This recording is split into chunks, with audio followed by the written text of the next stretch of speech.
Morning everyone, this is Lincoln. Today is 12th of December 2021, Sunday, now 11 o'clock.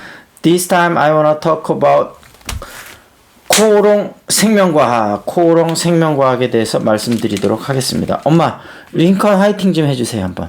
링컨 화이팅! 어유 고맙습니다. 코오롱 생명과학이 38,900원 5.28% 상승을 했습니다. 지금 52주 전고점이 41,450원이니까 거의 전고점까지 왔고요. 시총은 4,439억, 외국인 지분은 2.08%인데 코오롱 생명과학하고 코오롱 티슈진이 굉장히 좀 어려움을 최근에 많이 겪었잖아요. 뭐 아시겠지만 그 인보사 사태 때문에 지금 코오롱 티슈진은 상장 폐지 심사를 앞두고 있고요. 지금 일단 주가는 거래가 안 되고 있고요. 코오롱 생명과학은 관리 종목 지정이 돼 있는데 이거는 상장 폐지 가능성이 있는 건데, 그래서 사실 웬만한 회사 같으면 벌써 상장 폐지가 됐을 수도 있는데 이 코오롱이라는 또 지주회사가 있으니까요. 그래서 코오롱이 이제 보증을 해갖고 얼마 전에 이제 코오롱 생명과학 같은 경우는 400억 시비를 발행을 했어요. 그래서 이 컨버터블 본드인데 이제 뭔지는 뭐 아시는 분은 아시고 모르시는 분은 제가 다음번에 다시 한번 설명을 드리겠습니다. 어찌됐든 이게 컨버터블이니까 변형할 수 있는 거니까 내가 채권 수익만 따먹을 수도 있고 주가가 많이 오르면 주식으로 전환해서 받을 수도 있고 뭐 그런 거죠. 그러니까 투자자들한테 상당히 유리한 거죠. 그러니까 이게 지금 관리 종목 지정이니까 자금 조달하는 게 쉽지는 않기 때문에 투자자한테 최대한 유리한 환경으로 이제 한 거죠. 근데 이 인보사 가 이제 골관절염 유전자 치료제인데 이게 그 성분 오류가 돼 갖고 이게 2019년에 판매 허가 취소가 되고 완전 코오롱 그룹 자체도 굉장히 힘든 시간을 겪었거든요. 근데 이게 효능이 없다는 건 아니고 성분이 오류가 된 거기 때문에 사실 시간이 좀 지나고 나면 다시 해결될 가능성은 사실 있었던 겁니다. 그래서 지금 이게 얼마 전에 미국에서 골관절염 유전자 치료제로서 임상 2상 승인을 받았다고 하고 무릎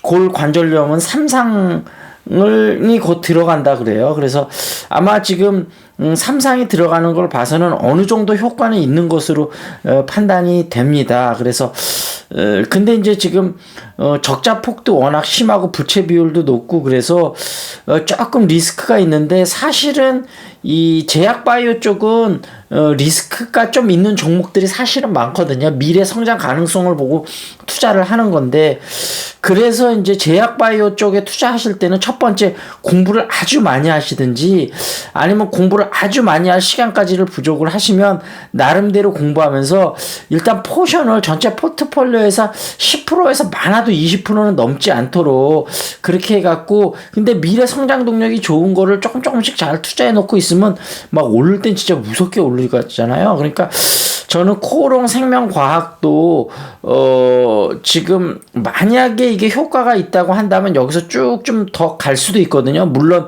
여기서 조정을 받으면서 더 떨어질 가능성도 있고, 그래서 아주 약간씩 투자를 한번 해봐도 괜찮지 않을까. 다만 포션을 되게 작게 해갖고 한번 투자를 해보라, 그렇게 말씀을 드리도록 하겠습니다. 그리고 한 끼 식사의 행복, 요 비빔밥 요즘 하고 있는데 한번 좀 보도록 하겠습니다. 그때 이제 고궁했었고요. 오늘은 충무집 바다의 향기가 나는 멍게 비빔밥집. 예전에 멍게 비빔밥 먹어봤는데 뭐 괜찮긴 한데 아주 맛있지는 않고 그래도 뭐 괜찮더라고요.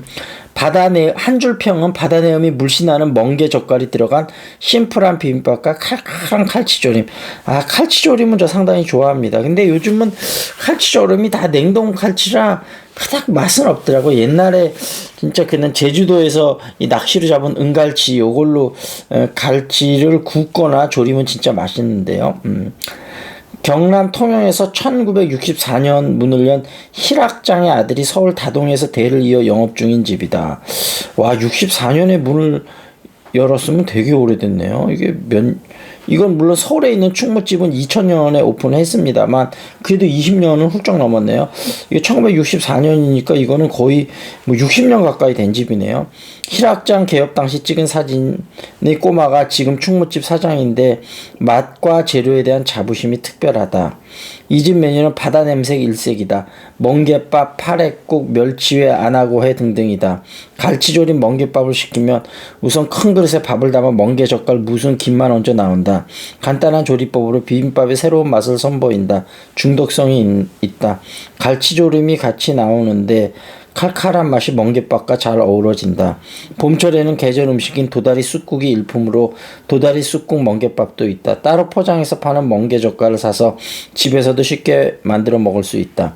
통영 앞바다에서 매일 직송하는 도다리를 비롯한 자보회, 안하고회 등도 이 집의 경쟁력이다.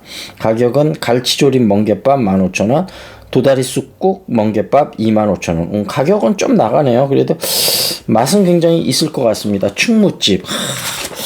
충무 요즘 여행 가본 지가 하도 오래돼서 코로나 때문에도 그렇고 부모님 케어해야 돼서도 그렇고 여행 간 지 굉장히 오랜만인데 여행 한번 가보면 좋을 것 같으네요. 자, 그 다음에는 집이 언제나 이긴다. 요거 좀 한번 보도록 하겠습니다. 지금 이제 아파트냐 오피스텔이냐 이렇게 나오는데 통상 용적률이 600에서 1000% 수준으로 대지 지분이 거의 없는 오피스텔은 낡을수록 건물 부분의 감가상각이 커지는 반면 토지가치 상승이 반영될 여지가 적다. 아무리 도 용적률 400% 이내 아파트와는 다른 부분이다.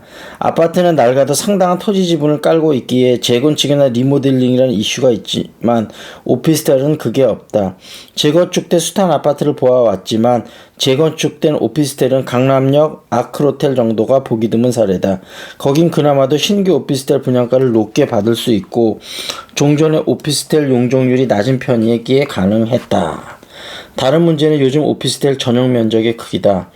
10년 전만 해도 원룸 오피스텔의 전용 면적은 통상 10평대였다. 낡더라도 사무실 같은 다양한 용도의 구현이 가능했다. 그런데 요즘 짓는 원룸 오피스텔은 투자 금액 사이즈와 월세 수익률을 맞추려다 보니 그 반토막인 5평대가 주류다. 지금은 새 것이라 괜찮지만 이 작은 공간이 낡으면 10평짜리 오피스텔과 같은 다양한 공간 활용이 가능할 것인가. 또한 건물의 공용 부분과 주차장 사회 간접 제본을 과거 오피스텔 대비 2배를 쓰고 있는 셈이라 환경은 더 열악해질 수밖에 없다. 대지 지분 또한 반토막이다. 그래서 오피스텔은 근데 요즘 좀 대지 지분이 넓은 그런 오피스텔도 나왔으니까 그런 거 같은 경우는 또 좀 괜찮겠죠. 예. 엄마, 나는 너를 사랑한다. 그럼 뭐예요? I love you. 너는 나를 사랑하느냐 그러면 you Do you love me? 나는 세상에서 가장 아름다운 여인 중에 한 명이다. 그럼 뭐예요? I am one of the most beautiful woman in the world. 80세 넘은 우리 어머님도 이렇게 영어 공부 열심히 하고 계시니까요. 여러분들도 영어 공부 원하시는 분은 잉글리시 샤우팅 줌으로 하는 수업 일주일 무료 참여 가능하니까 저한테 문자나 카톡 주시고요. 탁구 좋아하시는 분이나 그 다음에 종목을 깊숙이 상담하고 싶으신 분들 저한테 문자나 카톡 주시고요. 그 다음에 뭐가 있죠? 그 다음에 종목이 궁금하신 분은 유튜브에 댓글로 궁금한 종목 알려주시면 제가 간단하게 분석을 좀 해드리도록 하겠습니다. 그리고 중앙 썬데이 여기 좀 어떤 이슈가 있나 볼까요? 지지 후보 바꿀 수도 60% 넘어 2030 스윙보터 대선판 흔든다. 그렇죠. 2030 스윙보터가 중요하죠 요즘. 66명 확진 실버타운 좀비타운 된 것 같다. 그런 얘기 나오고요. 재택치료 사각지대 사실상 방치다. 주민 평균 76세로 돌봐줄 사람도 없다. 화장실 따로 써도 배우자 확진된다. 80세 어르신 혼자 약 없이 버틴다. 병상 확보할 비상 대책 서둘러야 한다. 그런 얘기고요. 내년 예산 607조 7천억 국가 채무 1000조 넘어 야당 반발 속 민주당 단독 처리한다. 그런 얘기 나왔고요.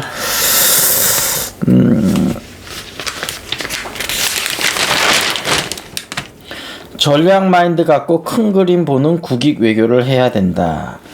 양질의 주택 대물림 이건 정상인 건가 이런 얘기나 이 정도에서 마무리를 짓고 그 다음에 이제 오미크론이 요즘 이제 심각해지면서 제약바이오 쪽이 다시 한번 각광을 받고 있는데, 아까 말씀드렸다시피 제약바이오는 항상 투자 시 굉장히 주의가 요구됩니다. 그래서 셀트리온 같이 좀 셀트리온도 지금 많이 떨어졌습니다만, 셀트리온이나 SK 바이오사이언스 같은 경우는 실적이 뒷받침이 되잖아요. 그래서 이렇게 실적이 뒷받침이 되는 거는 주식이 떨어지더라도 어쨌든 하방 경직성이 하방 지지선이 좀 됩니다. 근데 실적이 뒷받침이 안 되는 거는 떨어질 때는 뭐 신풍제약 같은 경우 봐도 뭐 거의 10분의 1 토막 이렇게 나거든요.